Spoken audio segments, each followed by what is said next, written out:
Hey everyone, welcome to another episode of Spin It Reviews. So, for this entire year so far, I've been trying to expand beyond the usual artist, album review in parentheses type videos. And with glowing standard reviews of this already on YouTube, and the days dwindling away on my little summer video to-do list, I think I'm gonna get a little more creative when I talk about this new Bayside album, Vacancy. But before all that, let me ask you guys, what is the worst thing about pop punk? I know, perish the thought in this whole weird new community we got going on here, but really stick with me here. No, it's not the nauseating amounts of hair gel, or the over-enunciating vocals, or even the idea of streamlining a genre based on anarchy and rebellion. Really, as long as the songs are there, in my opinion, you can look past all that. No, the reason certain people look back on that era of the early 2000s and cringe hard enough to make Leafy do a double take is the whininess. While it was awesome that in the 90s, hard rock was given more room to get more vulnerable,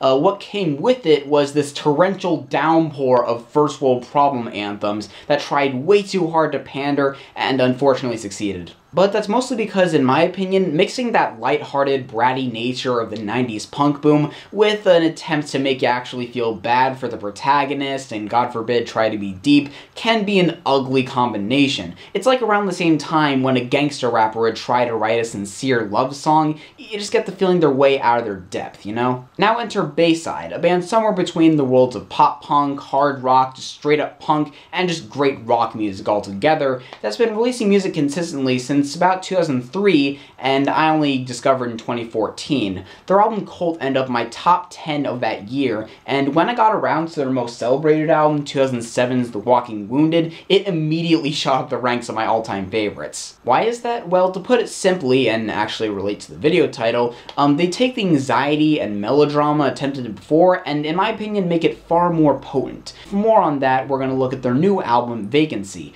But before any real deep lyrical analysis, let's take a listen to a part of the opening track, 2 Letters.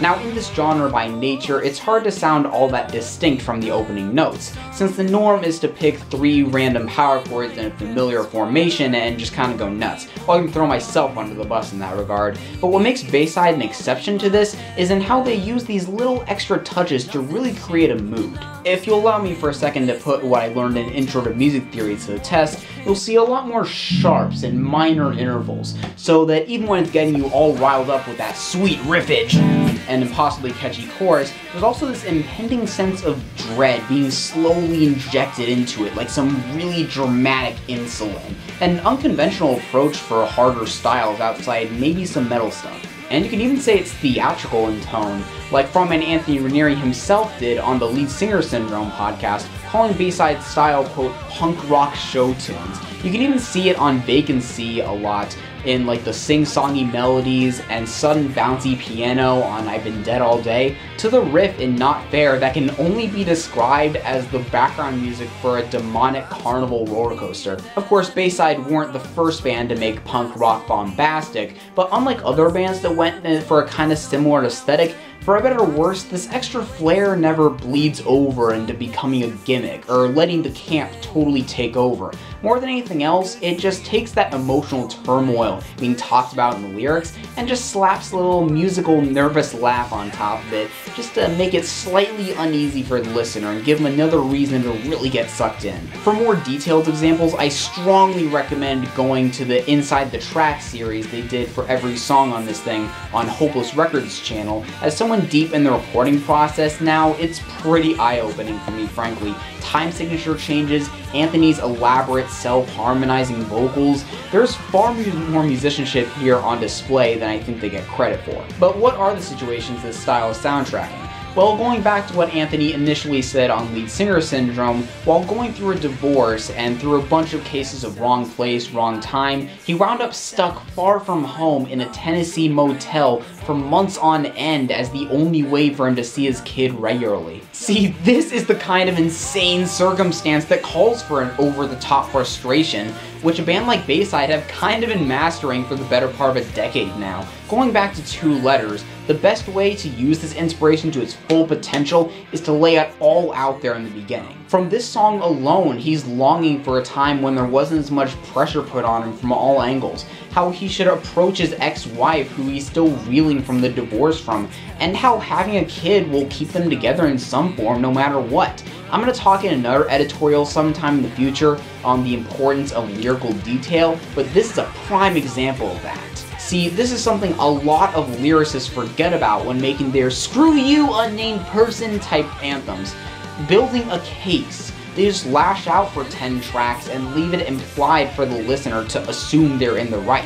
But take one listen to the first verse of the song Rumspringa, and you can just see that toxic dynamic in the relationship really eating away at him for really good reason. However, that's not to say that all songs on the record are like this, nor should they be, unless you're going for some kind of musical blackmail or tabloid fodder like some artists out there. A lot of it, especially on Pretty Vacant and maybe Tennessee, among others, go over more how he processes all this craziness, but allow me to say about this what I said in my last review. What I really love about what Kevin does with this is that he doesn't go totally one note with the ideas like a lot of breakup albums in this vein tend to do. It's not all, "I'm the victim and you're a monster bully, yeah," or "I'm sorry baby girl, please forgive me, let me come back to you," or "I'm strong and over this and independent now," but a nuanced combination of those 3 things and more that's honestly a lot more believable. But that little thing that pushes Bayside's material to be as compelling as it is that Anthony's not afraid of getting really self-deprecating in all the right spots.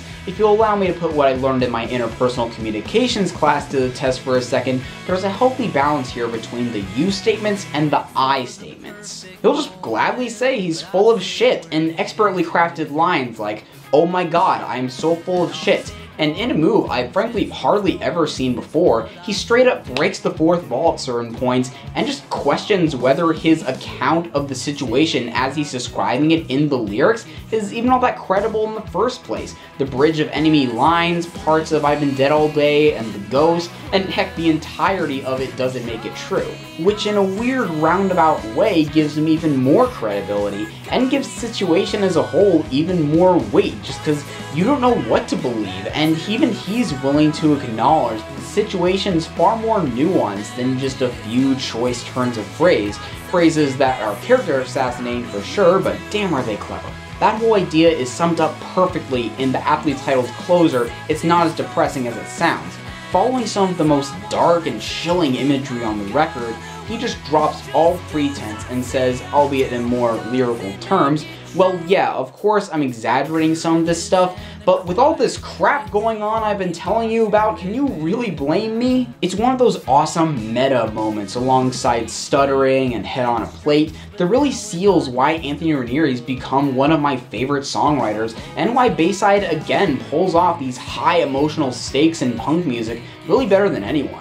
The key, especially for Vacancy, is in its transparency. The situation's crazy for sure, but the songs are smart enough to be easy to believe because they're so vivid, and easy to just relate to at the core emotions of it all. So when those visceral scream along, "Listen up, this sucks" moments pop off, they feel earned, you know? Oh, and Mary is kind of an outlier in the tracklist admittedly, but I still love it in all its awesome Springsteen-y glory.